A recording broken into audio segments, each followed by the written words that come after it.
রাজবাড়ীর গোয়ালন্দ উপজেলায় একসময় ইমাম মাহদি দাবিকারী নুরাল পাগলার মৃত্যুর পর তার কবর ভিন্ন রীতিতে দেয়া হয়েছে। এ নিয়ে এলাকায় ধর্মীয় সংবেদনশীলতা তৈরি হয়েছে। কবরটি মক্কা শরীফের আদলে নির্মাণ, কালো রং করা, স্বাভাবিকের তুলনায় অধিক উঁচু করা এবং কবরের গায়ে ইমাম মাহদি আলাইহিয়াসাল্লাম লেখা। গোয়ালন্দে বিতর্কিত নুরাল পাগলার এ কবর নিয়ে জেলা জুড়ে উত্তেজনা ও অসন্তোষ দেখা দিয়েছে। তো সেখানে যে কবরটা আমরা দৃশ্যমান দেখলাম আর কি, সেটা অনেকটাই কাবা শরীফের আদলে বা কাবা শরীফের সাথে সামঞ্জস্যপূর্ণ মনে হইল। কারণ এখানে দেখবেন ওখানে যে গিলাপটা ব্যবহার করা হয়েছে, কাবা শরীফের গিলাপটাও আপনার কালো, এখানে গিলাপটাও কালো। গোয়ালন্দতে নুরে পাগলা নামক একজন ব্যক্তি ছিলেন।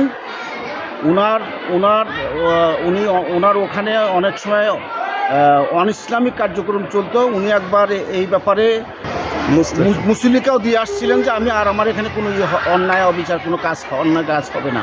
এমন পরিস্থিতিতে সোমবার সরেজমিন পরিদর্শন করেছেন জেলা ও উপজেলা প্রশাসনের কর্মকর্তারা।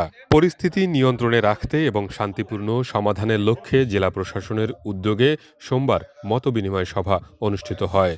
সভায় কবর থেকে কাবা শরীফের আদলে করা রং পরিবর্তন, ইমাম মাহদি আলাইহিয়াসাল্লাম দরবার শরীফ লেখা সাইনবোর্ড অপসারণ এবং কবরের উচ্চতা কমিয়ে স্বাভাবিক করার দাবি করা হয়।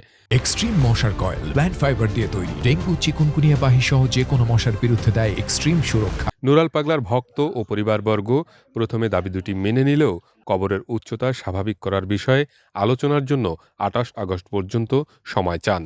সভা শেষে জেলা প্রশাসনের পক্ষ থেকে জানানো হয়, বিষয়টি স্থায়ী ও শান্তিপূর্ণ সমাধানে সব পক্ষকে নিয়ে আলোচনা অব্যাহত থাকবে।